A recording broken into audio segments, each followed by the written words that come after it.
The moment her voice cracked, the entire diner froze, though none of the men laughing behind her realized they had already crossed the line they would never walk back from. Her hands trembled as the tray slipped slightly, coffee spilling onto the counter, not because she was clumsy, but because three men in leather jackets had cornered her between the counter and the stools, whispering threats into her ear while smiling like it was all a joke.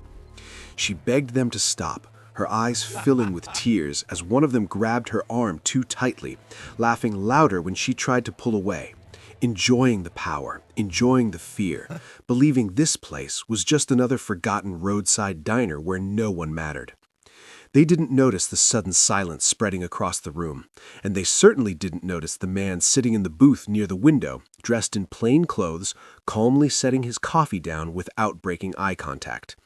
He had the posture of someone who had learned long ago how to disappear into crowds, the stillness of someone trained to observe before acting, and beside him sat a German shepherd, quiet, alert, eyes locked on the men with a focus that sent a chill through the air.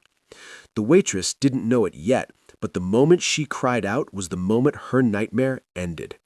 One gangster shoved her forward, snarling something cruel, and that was when the man stood up. Slowly, deliberately, as if time itself had slowed to watch what would happen next.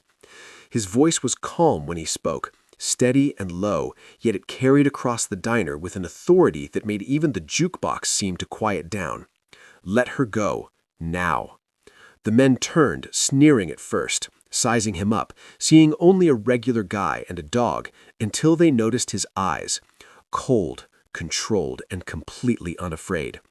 The German shepherd rose beside him, muscles tight, ears forward, not barking, not growling, but radiating a warning older than words. One gangster laughed nervously and took a step closer, reaching into his jacket, and in less than a second, the world changed. He moved with terrifying precision, disarming him before anyone could blink, slamming him onto the table as cups shattered and screams erupted, while the dog lunged forward, pinning another attacker to the floor without a single bite, pure dominance and training on full display. The third man tried to run, but froze when the German shepherd snapped its jaws inches from his face, eyes locked, daring him to move. The diner filled with shock, disbelief, and silence as the man restrained the last attacker with effortless control, never raising his voice, never losing composure. Only then did he pull out his identification, flashing it briefly to the stunned onlookers. Former Navy SEAL.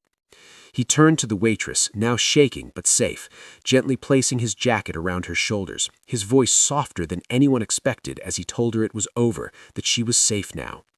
When police arrived minutes later, the gangsters were handcuffed, humiliated, and broken, while the man and his German shepherd returned quietly to their booth as if nothing extraordinary had happened. But everyone in that diner knew the truth. Evil had walked in believing it was untouchable, and had walked out in cuffs because it underestimated the silent guardians who never announce themselves but always show up when it matters most.